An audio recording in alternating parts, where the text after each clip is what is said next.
Stuart Little, Chapter 15, Heading North. Stuart slept under the canoe that night. He awakened at 4 to find that the rain had stopped.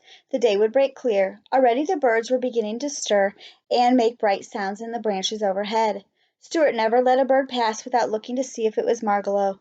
At the edge of the town he found a filling station and stopped to take on some gas. "5, please," said Stuart to the attendant. The man looked at the tiny automobile in amazement. "5 what?" he asked. "5 drops," said Stuart, but the man shook his head and said he couldn't sell such a small amount of gas. "Why can't you?" demanded Stuart. "You need the money and I need the gas. Why can't we work something out between us?" The filling station man went inside and came back with a medicine dropper. Stuart unscrewed the cap of the tank and the man put the 5 drops of gasoline in. "I've never done anything like this before," he said. "Better look at the oil, too," said Stuart. After everything had been checked and the money had been paid, Stuart climbed in, started the engine, and drove out into the highway. The sky was growing brighter, and along the river the mists of morning hung in the early light. The village was still asleep. Stuart's car purred along smoothly. Stuart felt refreshed and glad to be on the move again.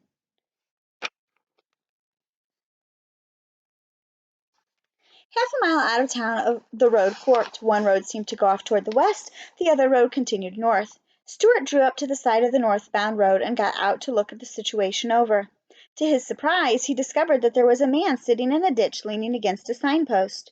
The man wore spurs on his legs, and he also wore a heavy leather belt, and Stuart realized that he must be a repairman for the telephone company. "Good morning," said Stuart in a friendly voice. The repairman raised one hand to his head in a salute. Stuart sat down in the ditch beside him and breathed deeply the smell of fresh air. "It's going to be a fine day," he observed.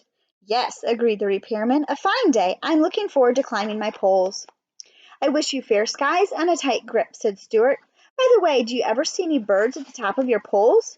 "Yes, I see birds in great numbers," replied the repairman. "Well, if you ever run across a bird named Margalo," said Stuart, "I'd appreciate if you would drop me a line. Here's my card." "Describe the bird," said the repairman, taking out a pad and pencil. "Brown," said Stuart, "brown with a streak of yellow on her bosom." "Know where she comes from?" asked the man. "She comes from fields once tall with wheat, from pastures deep in fern and thistle. She comes from vales of meadow sweet, and she loves to whistle." The repairman wrote it all down briefly. Fields, wheat, pastures, fern and thistle, vales, meadow sweet, enjoys whistling. Then he put the pad back in his pocket and tucked Stuart's card away in his wallet. "I'll keep my eyes open," he promised.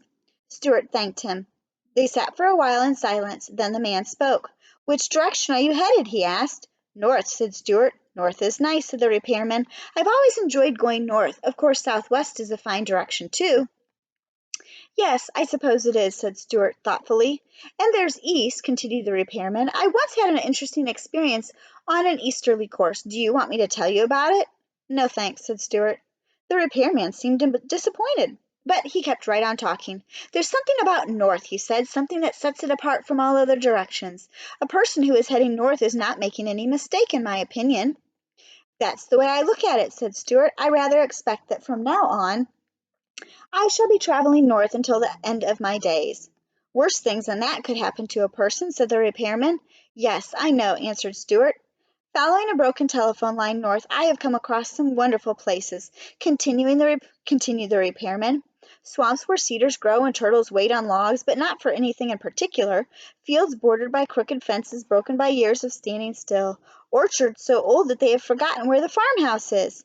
In the north I have eaten my lunch in pastures rank with ferns and juniper, all under fair skies with the wind blowing. My business had taken me into spruce woods on winter nights when the snow lay deep and soft, a perfect place for a carnival of rabbits. I have sat at peace on the freight platforms of railroad junctions in the north, in the warm hours and with warm smells. I know fresh lakes in the north undisturbed except by fish and hawk and of course by the telephone company, which has to follow its nose. I know all these places well. They are a long way from here, don't forget that, and a person who is looking for something doesn't travel very fast." "That's perfectly true," said Stuart. "Well, I guess I'd better be going. Thank you for your friendly remarks." "Not at all," said the repairman. "I hope you find that bird." Stuart rose from the ditch, climbed into his car, and started up the road that led toward the north. The sun was just coming up over the hills on its right. As he peered ahead into the great land that stretched before him, the way seemed long, but the sky was bright, and he somehow felt he was headed in the right direction.